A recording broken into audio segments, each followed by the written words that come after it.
नमस्कार मेरे दोस्तों, मैं मितन गुप्ता आपका स्वागत करता हूं। दोस्तों, आज का जो टॉपिक है वह मैंने लिया है स्टीफन आर कोवी की बुक से।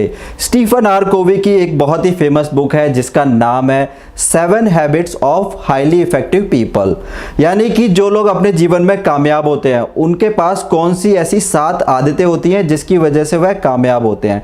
दोस्तों, आदतें जो होती है वह हमारे आसपास के इन्वायरमेंट से बनती हैं, यानी कि किस तरीके के इन्वायरमेंट में हम रहते हैं उसी इन्वायरमेंट के हिसाब से हमारे पास आदतें होती हैं, और यही आदतें आपका जो भविष्य वह तय करने वाली होती हैं। लेकिन आप चाहें तो आदतें कभी भी बदल सकते हैं, यह आपके ऊपर डिपेंड करता है। तो वीडियो में दोस्तों मैं आप लोगों को बताऊंगा कि जो अपने जीवन में कामयाब होते हैं उनके पास ये 7 हैबिट्स होती हैं। अगर आप भी इन 7 हैबिट्स को अपने जीवन में अपनाएंगे तो आप भी कामयाब हो सकते हैं या कामयाब हो जाएंगे, क्योंकि मैंने कहा आदतें आप बदल सकते हैं चाहे तो सबसे पहला आता है बी प्रोएक्टिव। कहने का यहाँ पर मतलब है कि अगर कोई सिचुएशन आने वाली है तो उसके लिए अपने आप को पहले से प्रिपेयर कर लो, यानी बी प्रोएक्टिव।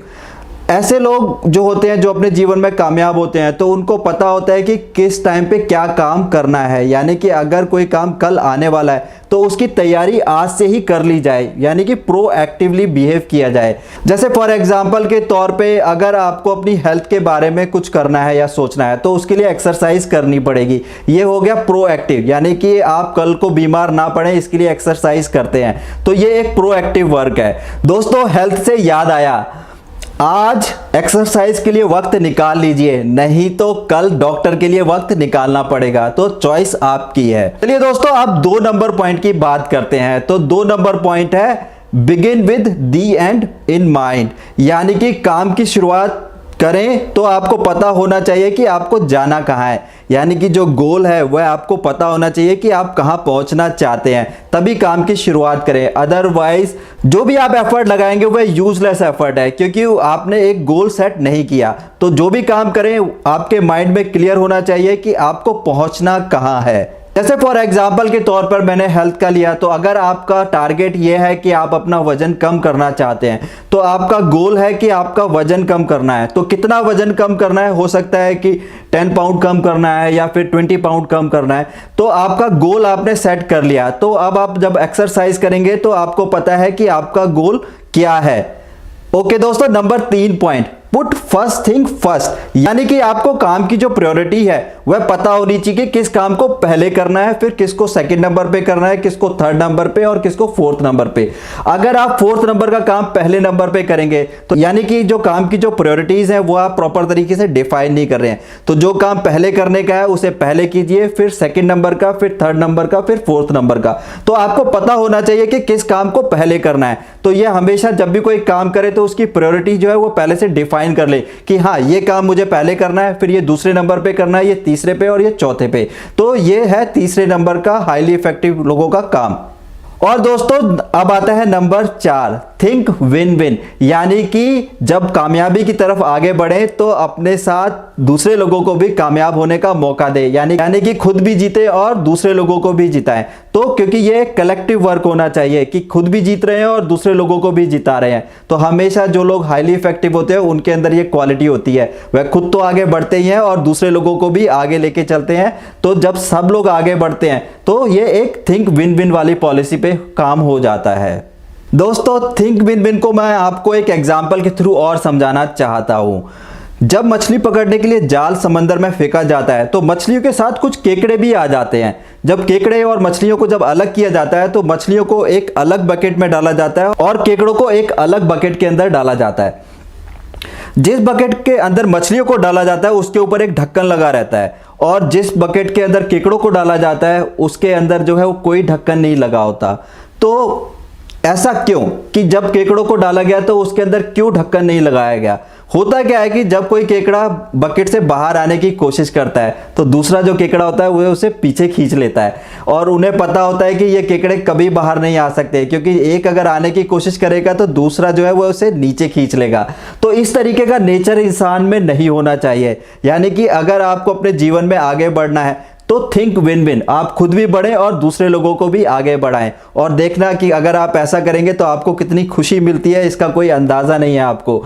तो जो लोग इफेक्टिव होते हैं और अपने जीवन में कामयाब होते हैं वह हमेशा थिंक विन विन पॉलिसी पे काम करते हैं, यानी कि खुद भी जीतेंगे और दूसरे लोगों को भी जिताएंगे। ओके दोस्तों, अब आता है number 5 point, seek first to understand then to be understood. कहने का मतलब है कि सबसे पहले चीजों को समझेंगे कब, जब कोई दूसरा आपको समझा रहा होगा। तो यानी कि पहले लोगों को सुने और उसके बाद फिर उसके ऊपर काम करें या उसके बारे में अब उसको बताएं। तो आपके अंदर सुनने की क्वालिटी होनी चाहिए, यानी कि अंडरस्टैंड करने की क्वालिटी होनी चाहिए, और फिर उसके बाद समझाने की क्वालिटी होनी चाहिए। तो जो लोग हाईली इफेक्टिव होते हैं उनके अंदर ये क्वालिटी होती है कि वह लोगों को समझते हैं, यानी कि वह पहले लोगों की बातें सुनते हैं फिर उसके बाद उस पर रिएक्ट करते हैं। तो अगर ये क्वालिटी आपके अंदर नहीं है तो आप हाईली इफेक्टिव नहीं है। तो आप पहले लोगों को सुने, क्योंकि जब आप लोगों को सुनते हैं तो आपका जो ज्ञान है, यानी कि जो आपकी नॉलेज है वह बढ़ती है। अगर आप जो बोलते हैं उसमें क्या होता है कि आपके पास जो नॉलेज होती है सिर्फ वही रहती है। तो हमेशा दूसरे लोगों को चांस देना चाहिए बोलने के लिए और उन्हें समझने के लिए। तो ओके दोस्तों, मैं इसे आपको एक कहानी से समझाने की कोशिश करता हूं। एक प्रोफेसर थे जिनके पास बहुत सारी किताबी नॉलेज थी। अब उन्हें लगा कि कुछ धर्म के बारे में भी जानना चाहिए, तो उन्होंने कुछ धर्म की किताबें पढ़ी और एक धर्मगुरु से जाकर के मिले और उन्होंने कहा कि मैं धर्म के बारे में और जानना चाहता हूं। लेकिन प्रोफेसर जब धर्मगुरु से मिले तो कंटिन्यूसली बोलते जा रहे थे कि मैंने इस धर्म के बारे में इस बुक में ये पढ़ा, मैं इस बारे में ये जानता हूं। तो धर्मगुरु ने उनको एक टी ऑफर की। सबसे पहले उनके लिए टी बनाई और प्रोफेसर को दी, और फिर उसके बाद अपने लिए टी बनाना शुरू किया। तो जब उन्होंने कप के अंदर टी डालना शुरू किया तो वह डालते रहे। प्रोफेसर ने नोटिस किया कि कप उनका भर चुका है और टी उससे बाहर आ रही है। लेकिन प्रोफेसर अब जो बोल रहे थे उन्होंने उसको स्टॉप किया अपने आप को और धर्मगुरु से कहा कि आपको पता नहीं है कि टी जो है वो बाहर आ चुकी है और कप से गिर रही है। तो धर्मगुरु ने कहा मुझे पता है कि टी जो है वो बाहर आ चुकी है और गिर रही है। उनका कहने का मतलब ये था कि जिस तरीके से ये कप जो भरा हुआ है अब इसमें कोई स्पेस नहीं है कुछ भी जाने के लिए, जिसकी वजह से वह बाहर की तरफ जो टी है वह गिरती चली जा रही है। तो धर्मगुरु ने प्रोफेसर से कहा कि जब से आप आए हैं तब से आप बोलते ही चले जा रहे हैं, आप मुझे ही बता रहे हैं कि ये ऐसा होता है, लेकिन जो मैं आपको बताना चाहता हूं उसके लिए आप सुनने के लिए तैयार नहीं हैं। तो जब तक आप अपना कप खाली नहीं करेंगे तब तक उसके अंदर टी जाएगी कैसे। कहने का यह मतलब है कि आप पहले स्टॉप हुइए बोलना और दूसरे आदमी को सुनिए कि वह बताना क्या चाहता है, तभी क्या होगा कि आप दूसरे लोगों को अच्छे से समझ पाएंगे। तो हमेशा इस चीज का ध्यान रखना दोस्तों, पहले दूसरे लोगों को चांस दीजिए कि वह क्या बताना चाहते हैं। और वैसे भी जब आप दूसरे लोगों को सुनते हैं तो आपकी जो नॉलेज है वह बढ़ जाती है। दोस्तों अब आता है नंबर 6 पॉइंट, यह है सिनर्जीज। सिनर्जीज का मतलब होता है कि लोग मिलके काम करें, यानी कि एक टीम की तरह काम करें।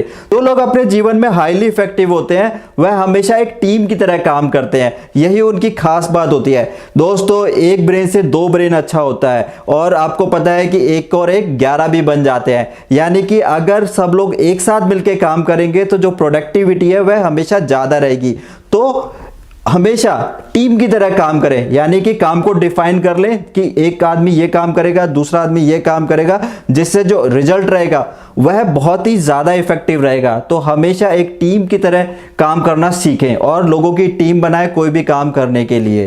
ओके दोस्तों, number 7 point, sharp the saw, यानी कि जो आपका औजार है उसे शार्प रखें। कहने का मतलब यह है कि जो भी मार्केट के अंदर जिस भी डोमेन में आप काम करते हैं तो उसकी जो नॉलेज है उसे अप टू डेट रखें। जो नॉलेज मार्केट में अवेलेबल है उसके बारे में जानें, जिससे कि क्या होगा कि आप अप टू द मार्क हैं। तो नई नई चीजों को सीखें, यानी कि अपने आप को डेवलप करते रहें। और डेवलपमेंट दोस्तों ऐसा होता है जो कंटिन्यूसली करना पड़ता है, आप उसे स्टॉप नहीं कर सकते क्योंकि चीजें लगातार बदलती जा रही हैं। तो जिस हिसाब से जमाना बदल रहा है आपको उसी हिसाब से बदलना पड़ेगा। तो यानी कि अपने आप को डेवलप करते रहें, तो आप जमाने के साथ कदम से कदम मिला के चल पाएंगे। दोस्तों ये जो 7 हैबिट्स हैं ये सभी के जीवन में लागू होती है। अगर जीवन में कामयाब होना है तो इन 7 हैबिट्स को अपनाना ही पड़ेगा। तो इन 7 हैबिट्स को अपनाइए और अपने जीवन में कामयाब होइए। उम्मीद करता हूं दोस्तों आप लोगों को ये वीडियो पसंद आया होगा। तो मेरे इस वीडियो को लाइक कीजिए और मेरे चैनल को सब्सक्राइब कीजिए। आप लोगों का दोस्त मित्तन गुप्ता, मिलता हूं अगले वीडियो के अंदर।